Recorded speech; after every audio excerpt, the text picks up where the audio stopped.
नमस्कार दोस्तों, स्वागत है आप सभी का हमारी आज के इस वीडियो में। दोस्तों, रामायण को आज तक हमने अपने और इस समाज ने श्री राम के दृष्टिकोण से देखा, लक्ष्मण को देखा, देवी सीता को देखा, हनुमान के भक्ति भाव को जाना, रावण के ज्ञान को भी पहचाना। लेकिन कभी यह नहीं ध्यान दिया कि रामायण में अगर कोई सबसे अधिक उपेक्षित है और अनदेखा है तो वह थी लक्ष्मण की पत्नी और जानकी नंदनी, सीता की अनुजा उर्मिला।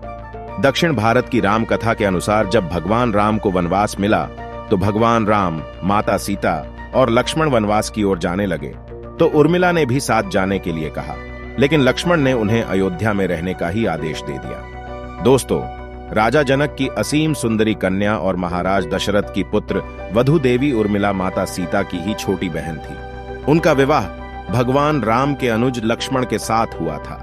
राम के वनवास के समय उर्मिला ही एक पतिव्रता स्त्री की तरह अपने पति लक्ष्मण जी के साथ जाना चाहती थी, लेकिन लक्ष्मण जी ने उन्हें ले जाने से इनकार कर दिया।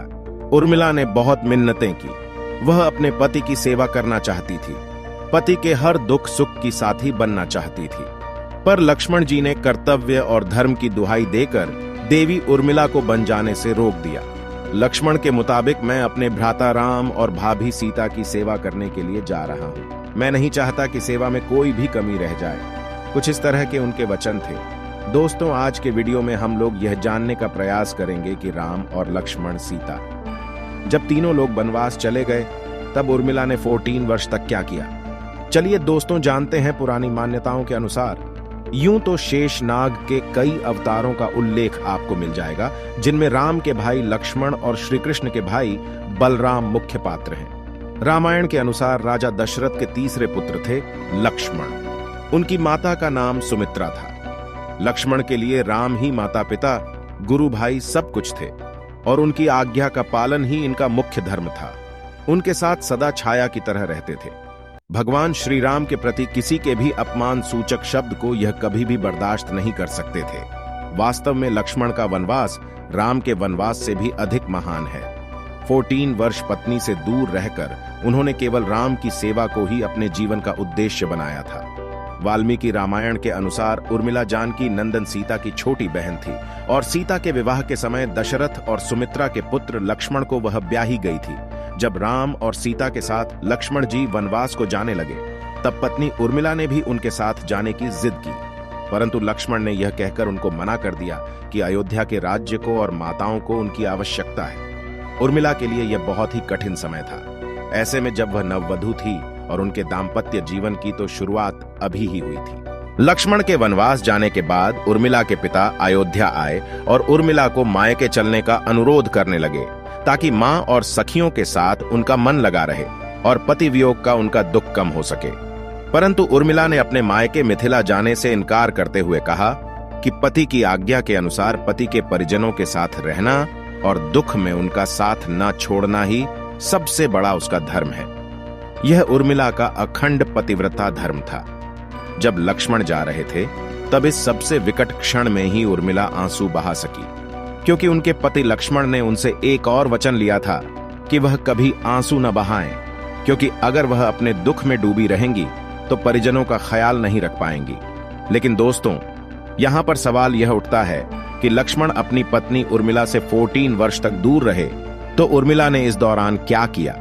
इस संबंध में मान्यता पर आधारित एक कथा पढ़ने को मिलती है। इस कथा का वर्णन रामचरितमानस आदि में मिलता है। कथा यह है कि रावण के पुत्र मेघनाद को यह वरदान था कि जो व्यक्ति 14 वर्ष तक सोया न हो वही उसे हरा सकता है। हालांकि लक्ष्मण अपने भाई श्री राम और भाभी सीता की सुरक्षा और सेवा में इतने लगे रहे कि वह 14 वर्ष तक सो ही नहीं पाए। कथा के अनुसार उनके बदले उर्मिला 14 वर्ष तक सोती रही। रावण के वध के बाद श्री राम, सीता और लक्ष्मण वापस अयोध्या लौट आए और वहां प्रभु श्री राम के राज तिलक की तैयारी शुरू होने लगी। उस समय लक्ष्मण जोर जोर से हंसने लगे।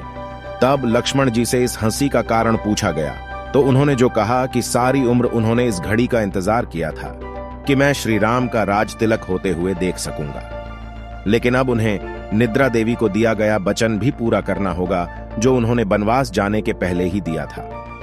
दरअसल निद्रा ने उनसे कहा था कि वे 14 वर्षों के लिए उन्हें परेशान नहीं करेंगी और उनकी पत्नी उर्मिला उनके स्थान पर सोएंगी। निंद्रा देवी ने उनकी बात एक शर्त पर मानी थी कि जैसे ही विद्या लौटेंगी उर्मिला की नींद टूट जाएगी और उन्हें सोना होगा। लक्ष्मण इस बात पर हंस रहे थे कि अब उन्हें सोने जाना होगा और राम का राज्य तिलक नहीं देख पाएंगे। उनके स्थान पर उर्मिला ने इस रस्म को देखा था। लक्ष्मण की उर्मिला से अंगद और चंद्रकेतु नाम के 2 पुत्र तथा सोंदा नाम की एक पुत्री उत्पन्न हुई। अंगद ने अंगद या पुरी तथा चंद्रकेतु ने चंद्रकांता पुरी की स्थापना की। उर्मिला की पतिव्रता का बल एक अन्य कथानुसार लक्ष्मण की विजय का मुख्य कारण उर्मिला का पतिव्रता धर्म भी माना जाता है। दोस्तों, मेघनाद के वध के बाद उनका शव श्री राम जी के युद्ध शिविर में रखा हुआ था। उस सब को मेघनाद की पत्नी सुलोचना लेने आई। पति का शीश देखते ही सुलोचना का हृदय अत्यधिक दुखी हो गया। वह रोने लगी। रोते रोते उसने पास खड़े लक्ष्मण की ओर देखा और कहा, हे सुमित्रा नंदन, तुम भूलकर भी गर्व मत करना कि मेघनाद का वध मैंने किया। मेघनाद को धराशायी करने की शक्ति विश्व में किसी के पास नहीं थी। यह तो पतिव्रता नारियों का भाग्य था। अब आप सोच में पड़ गए होंगे कि निद्रा देवी के प्रभाव में आकर अगर उर्मिला 14 साल तक सोती रही तो सास और अन्य परिजनों की सेवा करने का लक्ष्मण को किया वादा उन्होंने कैसे पूरा किया। तो दोस्तों, उत्तर यह है कि सीता माता ने अपना एक वरदान उर्मिला को दे दिया था। उस वरदान के अनुसार उर्मिला एक साथ 3 कार्य को कर सकती थी। इस तरह उन्होंने अपना वादा पूरा किया। लक्ष्मण जी ने मां बाप की सेवा करने के लिए उर्मिला को अयोध्या छोड़ना उचित समझा। उन्हें शायद पता था कि वह लोग जब वनवास जाएंगे तो उनके माता पिता को इसका गहरा सदमा लगेगा। इसीलिए लक्ष्मण जी विकट क्षणों में मां बाप को सहारा और सहानुभूति देने के लिए उर्मिला को छोड़कर वनवास चले गए। कुछ पौराणिक मान्यताओं के मुताबिक माना जाता है कि उर्मिला के नाजुक कंधों पर लक्ष्मण जी बहुत बड़ा दायित्व डालकर चले गए थे। किसी भी स्त्री के लिए वैवाहिक जीवन के वह अनमोल पल व जीवन सरिता जो कोई भी न बधू अपने पति के साथ गुजारती है या गुजारना पसंद करती है, शायद वह पल उर्मिला के नसीब में नहीं थे। इस दुनिया की कोई भी बधू अपने पति से कुछ समय के लिए दूर नहीं रह सकती। देवी उर्मिला अपने पति के 1 नहीं 2 नहीं बल्कि पूरे 14 साल अपने पति से दूर रही थी। भला किसी नवविवाहित स्त्री के लिए इससे बड़ेड़ा त्याग और समर्पण क्या हो सकता है। इसीलिए इतने सारे त्याग, बलिदान और कष्ट सहने के बाद भी बचनों में बंधी देवी उर्मिला रामायण में नेपथ्य में रहीं। उर्मिला ने जो सहा शायद आज की कोई स्त्री ऐसा कर भी पाए। इसीलिए वर्तमान की दृष्टि से देखें तो उर्मिला रामायण की सबसे अतुलनीय और पवित्र पत्नी के साथ साथ त्याग, बलिदान और समर्पण की देवी भी है।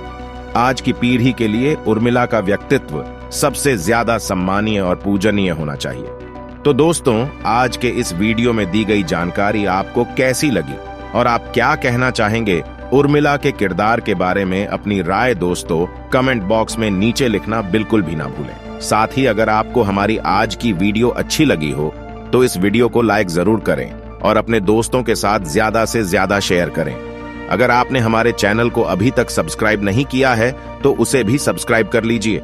हम आपको मिलेंगे एक नई वीडियो के साथ। तब तक के लिए आप सभी का बहुत बहुत धन्यवाद।